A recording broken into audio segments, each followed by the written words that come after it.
Hello, I'm the Dark Master, and welcome back to my LEGO reviews. This time we're reviewing set number 70353, the Heligoyle from the second year of the Nexo Knights theme. It comes with 318 pieces and 3 minifigures.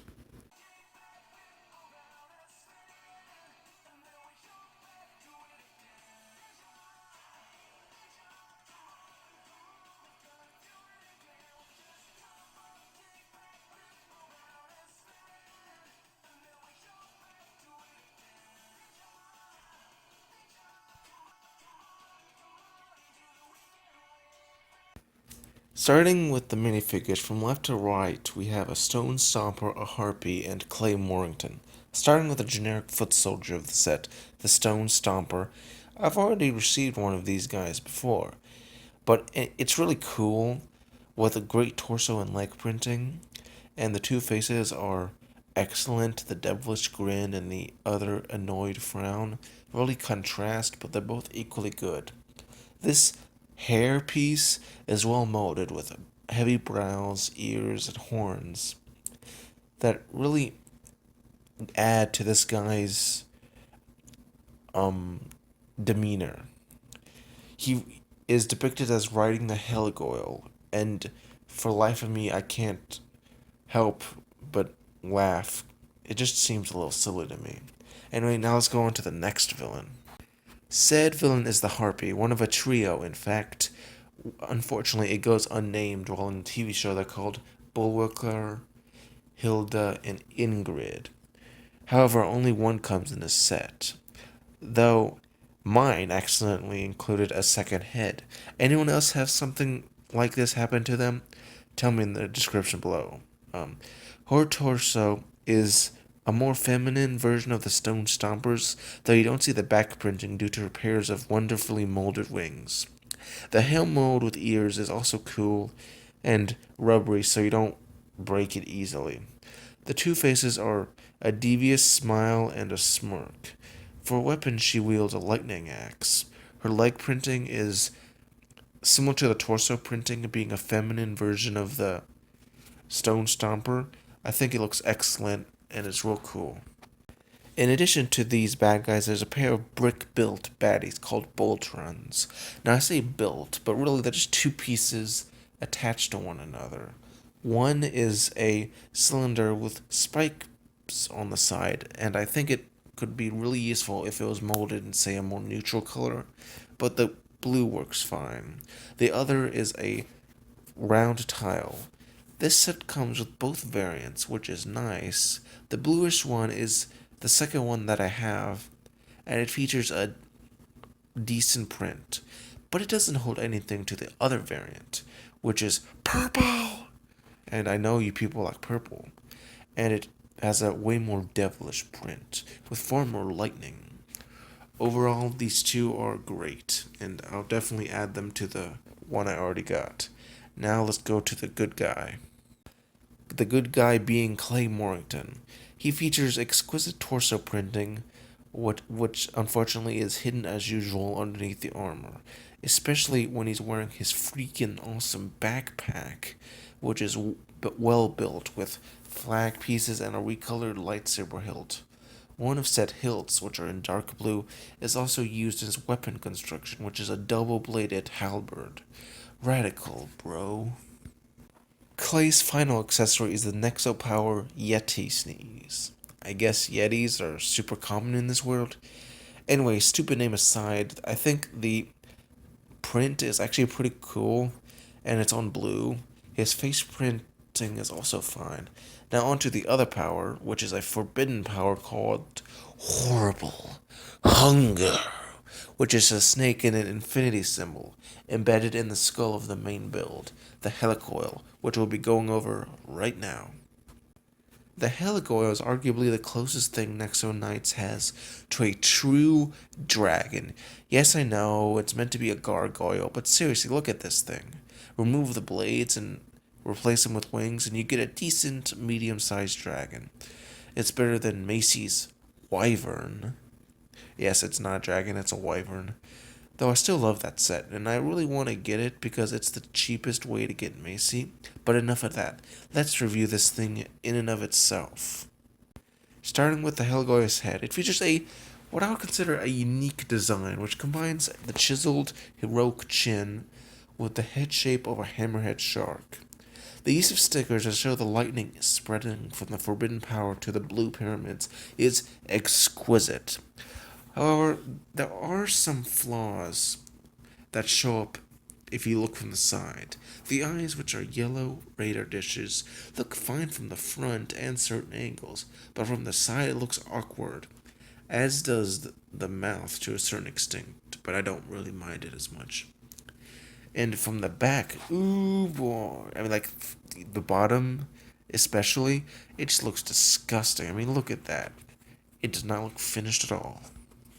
Another flaw could be the fact that the neck is really not that articulable. Honestly, it could have used one extra little ball joint, and I think it would have been perfect.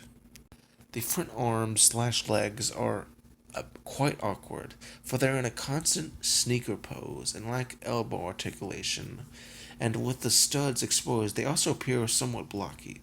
The hands are really cool with the awesome stud shooters and clawed fingers. The sticker on the slope I think is unnecessary but real cool regardless.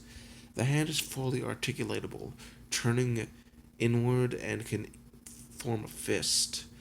There is also a joint for the two arms which can racket back and forth as to be expected. However, compared to the back legs, they are amazing because the back legs are even more pathetic, with like the minimum amount of articulation possible. I applaud them for coming up with a completely new build that I haven't seen before instead of the beast foot. However, I think the final product is really lacking, and I really think they could have just gone with a beast foot and it would have been just as fine. It's kind of a instance of change without improvement. It also leads to being rather front heavy, which can have him fall forward sometimes in certain poses. Now onto the torso.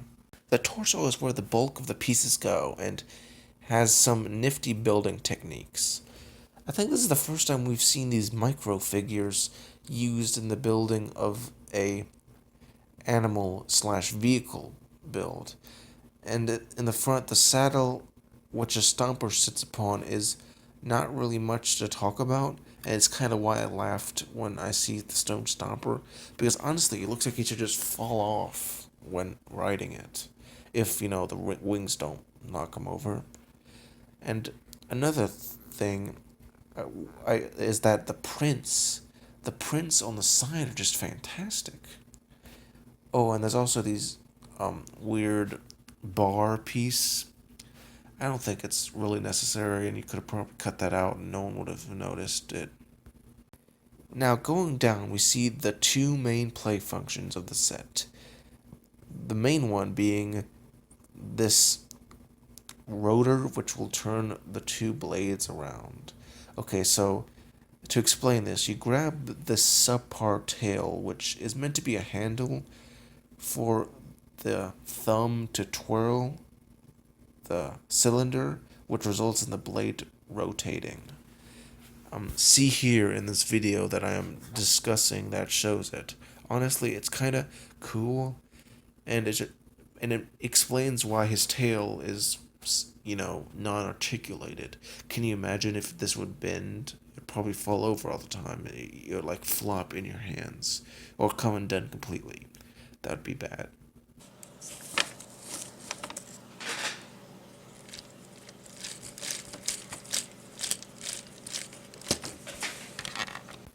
Now, even though that function is arguably the main one, I really like the secondary function, which is right above the first one. Okay, so look at this flag piece and its awesome sticker. Now, open it up and you can see that there's a few bold rods in here. Well, if you look at the side, there's this kind of white fang that if you push forward, causes the Heligoyle to drop the load upon his enemies. And reloading is a breeze. Just reopen the flag and put him back in there. It's just awesome. This is just, I find it really fun to just fly it around and drop it on the good guys, which in this case is Clay Morrington. You can hold up to 3 without instants. Also, as you can see, the wings are constructed of these bat wings remolded in purple, which is an excellent recolor. And there's also these clips for holding weapons. Now, there is one flaw that I can no longer ignore. That is the red axles and the blue pins. Yes, they do exist. Do I mind them? Not at all. In fact, one could argue they're complete nitpicks. However, if I do not bring them up, it is unfortunately true that a lot of people will get angry. That's about it. As for the set as a whole, I enjoy all the minifigures. The Harpy is my favorite. I also like Clay, but I'm kind of neutral on the Stone Stomper. The build itself, while flawed, is, I think, really decent. The best dragon in the theme. Remember to like, subscribe for more videos like this.